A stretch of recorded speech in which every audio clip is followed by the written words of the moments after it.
back on the Zero Hour. I, as always, am your host, Richard RJ Eskow.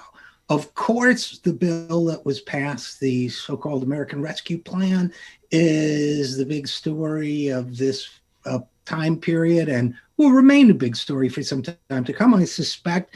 So I was looking forward to talking about it with my next guest, Richard Wolff, who is a regular on the program. I'm sure you know him from his other work as well. Richard Wolff is an economist and an economic historian. He's a professor at a bunch of places. I want to get to it, so I'm not going to list the full credentials now, but trust me, he's qualified.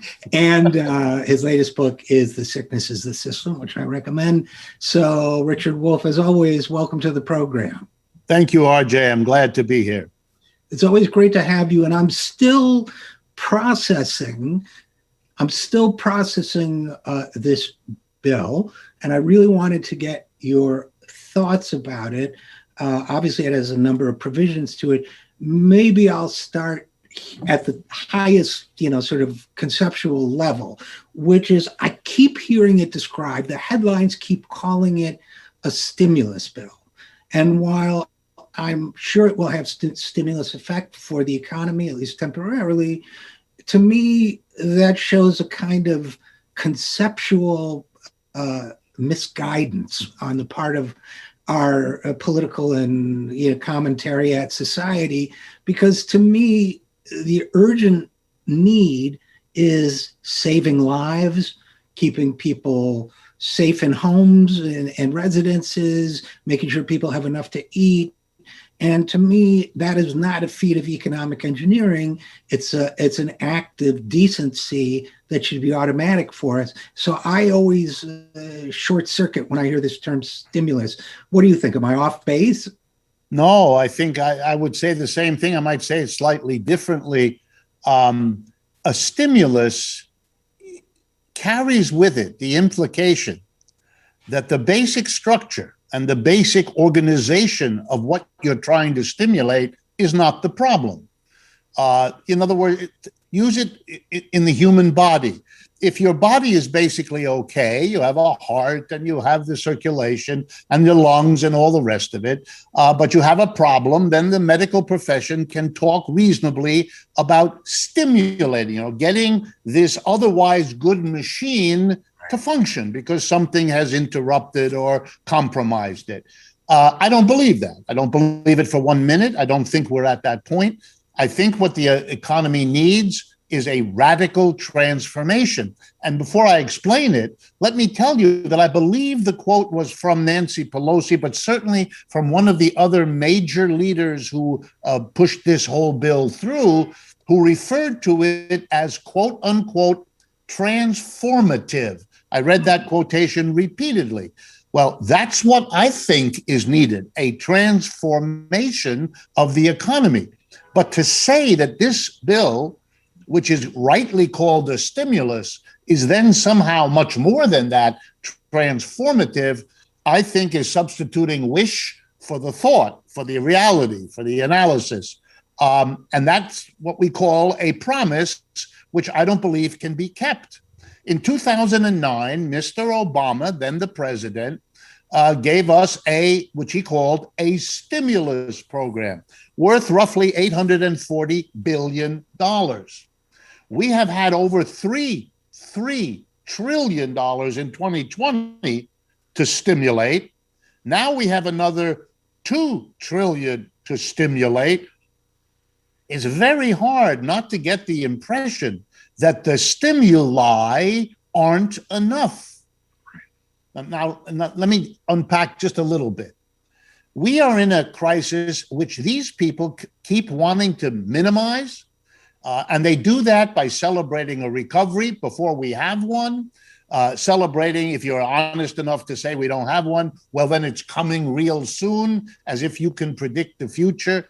I don't believe any of that. We have an unprecedented level of crisis in this country. Really, I've never seen it, and I'm a student of American economic history. I've never seen it in my lifetime, and I have gray hair just like you. So here it is. We have the worst economic crash in at least a century. The only comparable thing to what we're going through now is the Great Depression of the 1930s. But unlike then, we are now simultaneously working through the worst public health disaster in at least a century. We've never had two of those at the same time. And that's at a time when we know we have unresolved problems with climate change. We have unresolved problems with race relations. We have unresolved problems with gender relationship. We have a fractured and split political system.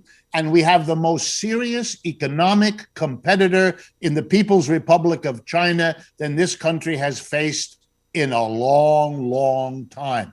I could go on, but that's enough to give you an idea. We are not ready for another stimulus, or to say it the other way, a stimulus, again, is too little and too late.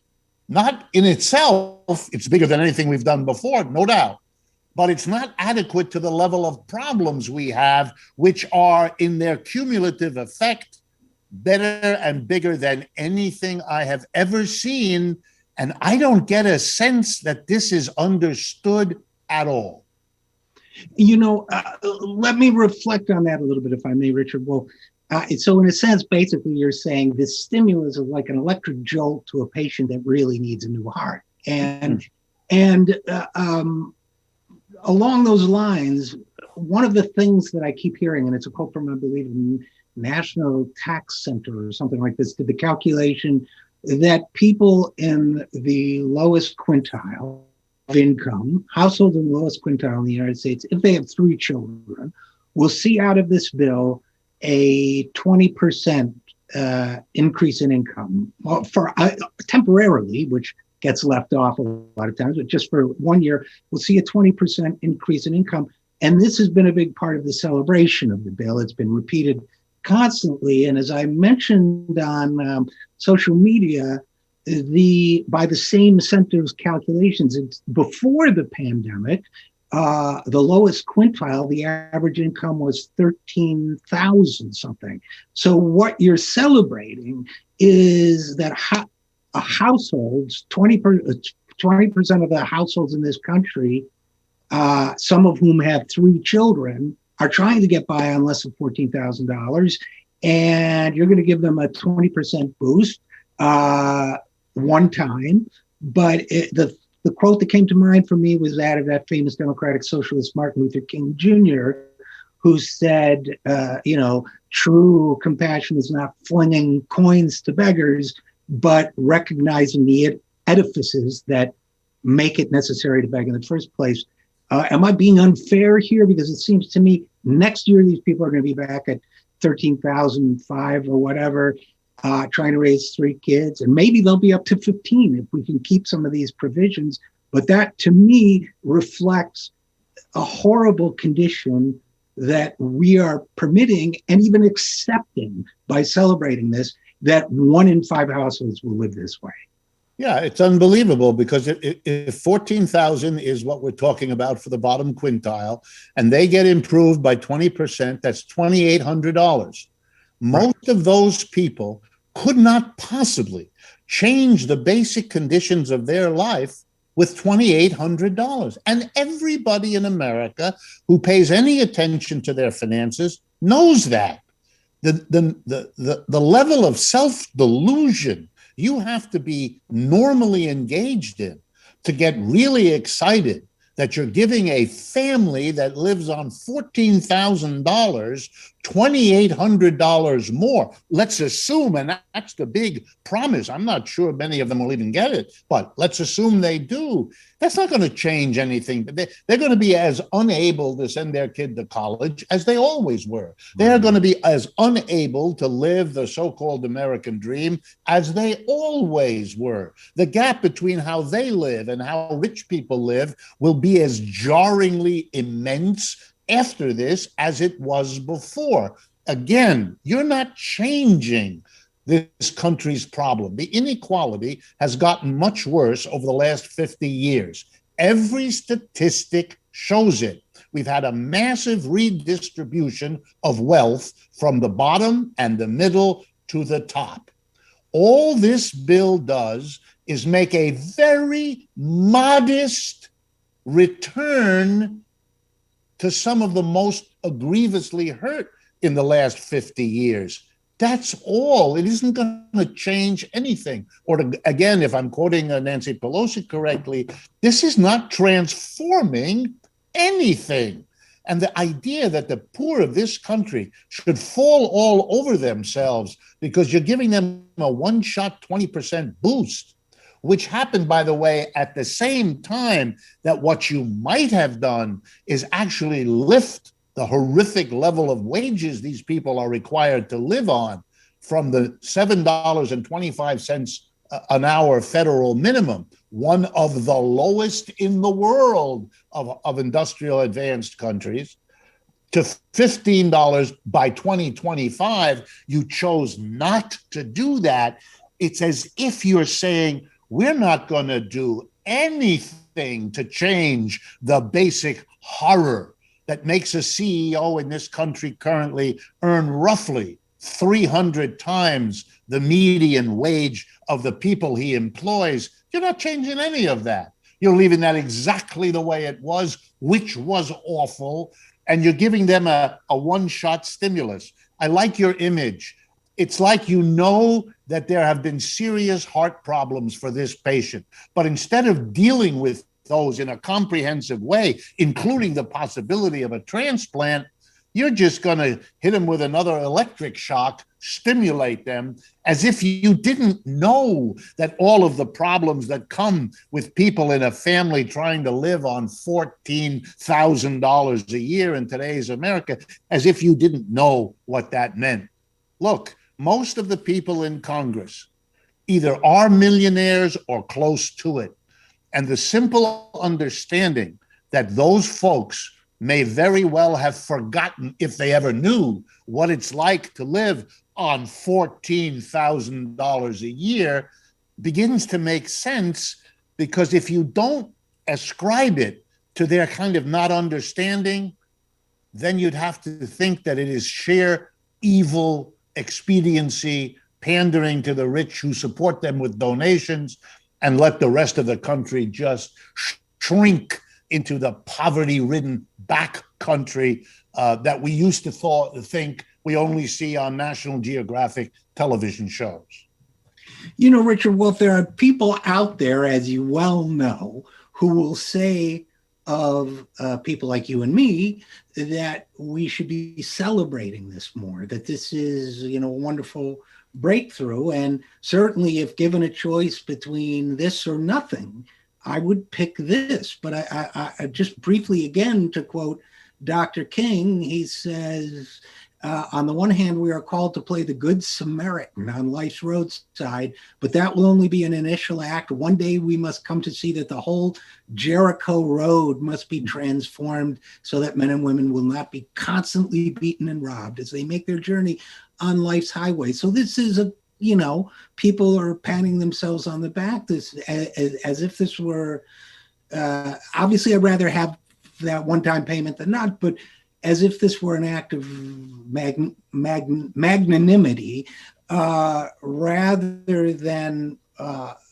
you know, a Band-Aid on a fundamental injustice. So I guess one of the questions I keep coming back to in our conversations, yours and mine, is how do we advance this awareness so that the people who are doing a victory dance right now, and I'm talking about voters, I'm talking about, you know, working people, you know, how do we explain that while this is certainly not a bad thing, it's a good thing that our problems are much deeper and the solutions must be more bold?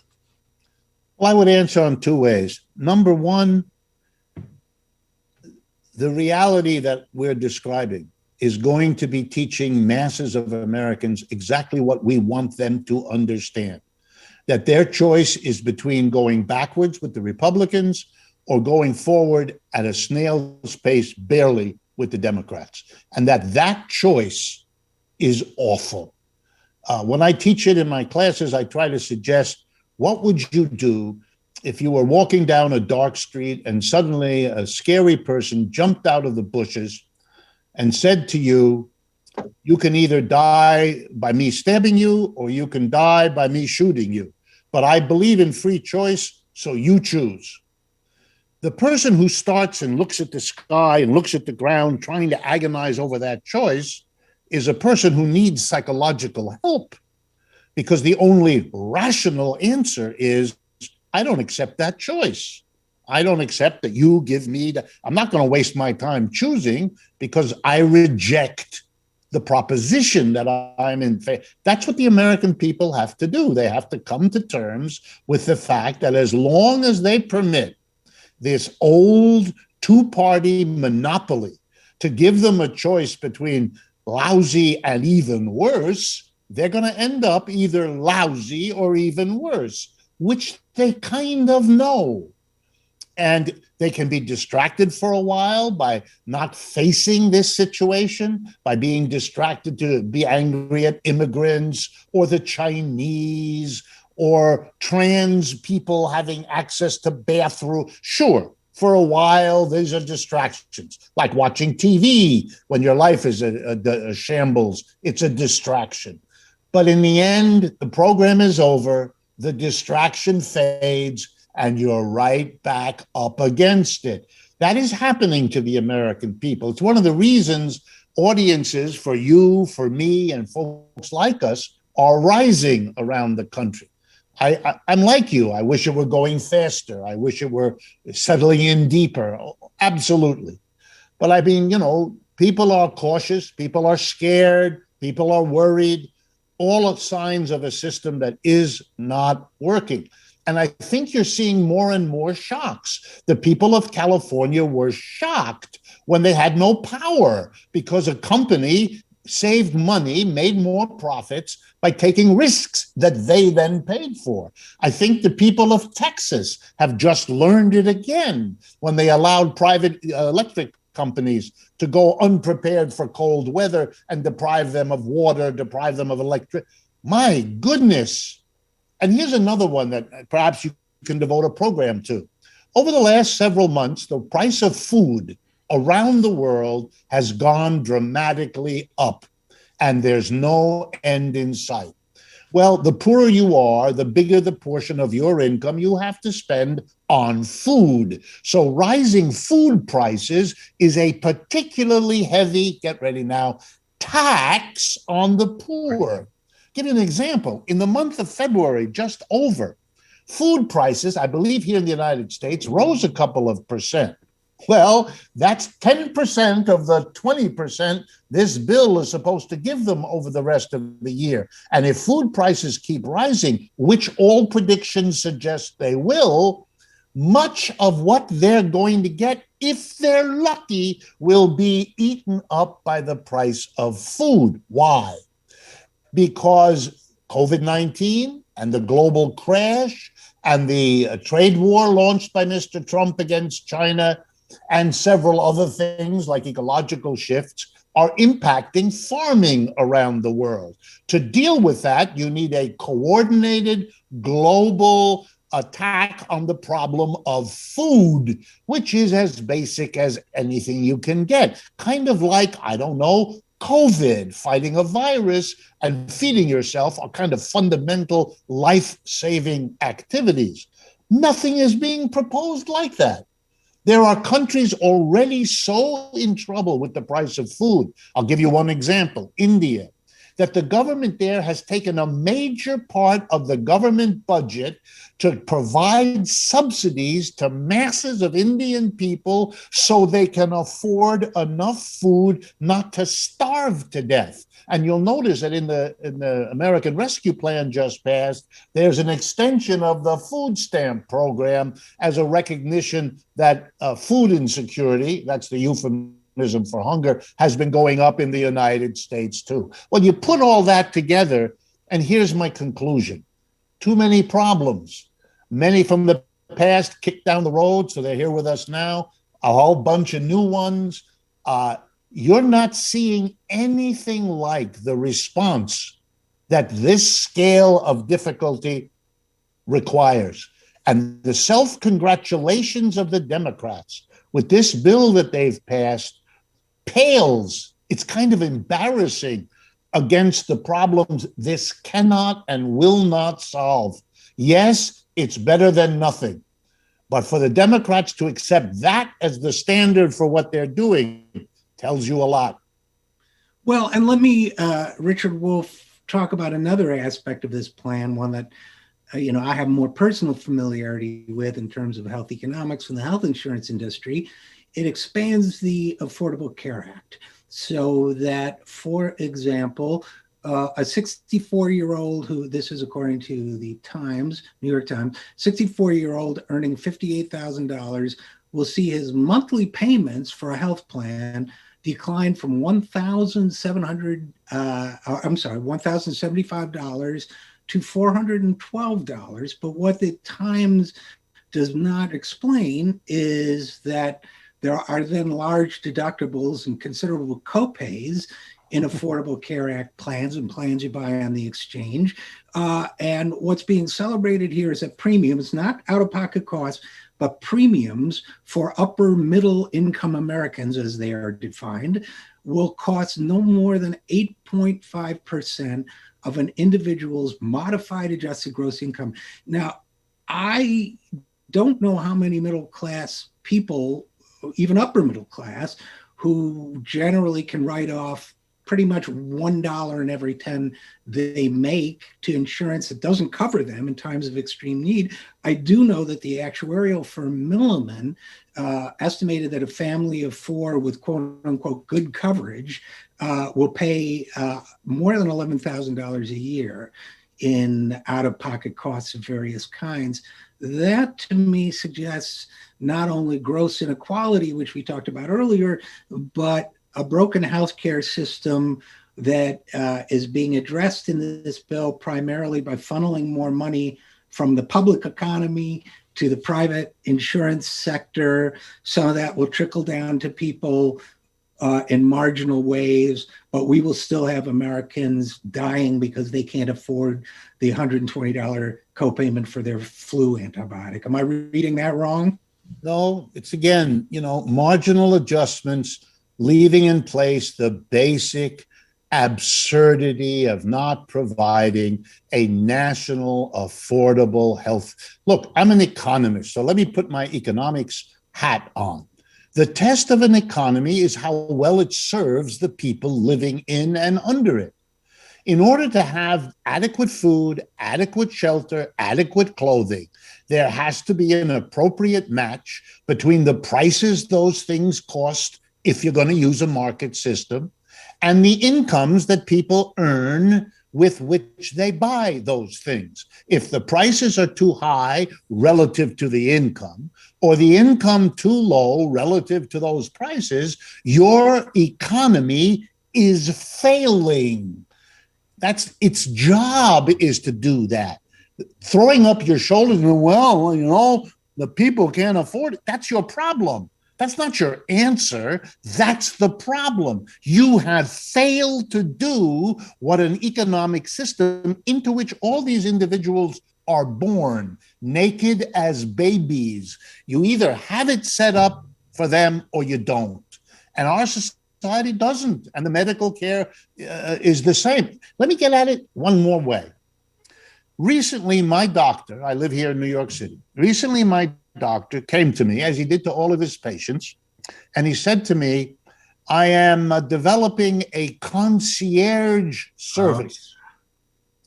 I had no idea what he was talking about. I thought concierges are people who work in residential buildings and help you get a cab or tickets to a show or something.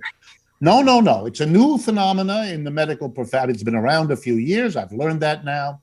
Basically, he says, I'm paring down my practice and I'm going to only have concierge people. Well, what's that? You pay an annual fee and to me, and you pay that every year, no matter what you do or do not use in the way of my services. If you have a simple need to get checkup, that's included. But anything that takes my time beyond that, which is virtually everything, I will still charge you various fees that are normally the fees in my specialty. But you will have access to me 24/7. I will have as he listed what I will have, I pointed out to him as politely as I knew how that I already had that with him or thought I did. He giggled and said, well, there will be a few people who can't afford to be a concierge. I will still keep them, but they will not be able to get me 24/7, and they will not be able to get a phone call back within an hour. And then he rattled off all the things they wouldn't get that I would get if I became a concierge. This is the further privatization of an already private system. Here's the second example. One of the biggest growth areas is called private power grid.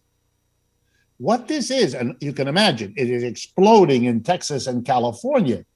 If you want to know that your business or your home will have uninterrupted electrical service, and you know you cannot rely on the publicly available provider, you can now install solar or wind, a whole system to gather the electricity, hooked up to batteries in your basement that will store the electricity so that you will not be.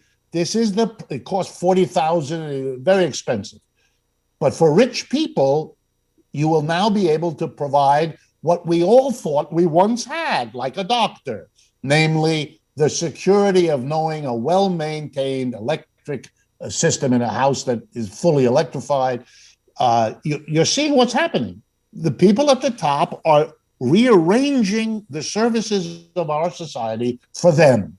And the rest of us will live with whatever is left over. It is really the perfect analogy to a Dickensian novel about mid-19th century England, And where the wonderful food being served at the elegant dinner table, when whatever is left is scraped off the plate into a little bag that is taken outside and left on the steps so that the poor people in the neighborhood can come by later and quietly eat, because otherwise they'd have nothing at all.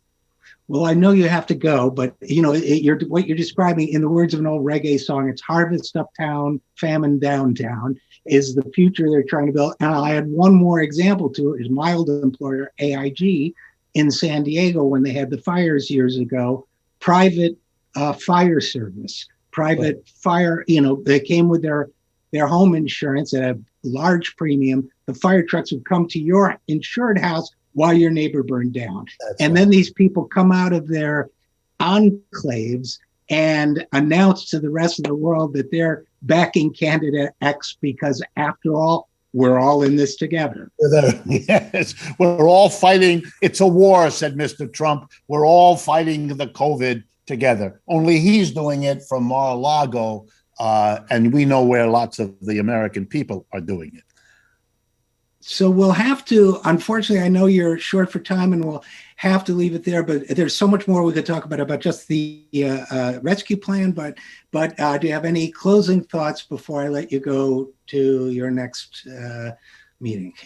All I would do is remind people that as we're talking about this bill for 325 million American citizens, 600 billionaires, that's all we have in this country, roughly 600 billionaires saw their wealth over the last year go up by $1 trillion. If you took away the gain in their wealth, they'd still be the 600 billionaires in our society. They wouldn't be any poorer relative to the rest of us. But half the cost of what the Democrats just passed would be taken care of. Or to say it another way, you could give 50% more of a solution than you're doing if you just said to those billionaires, enough is enough. You already have more than everybody. You are the richest 600 people.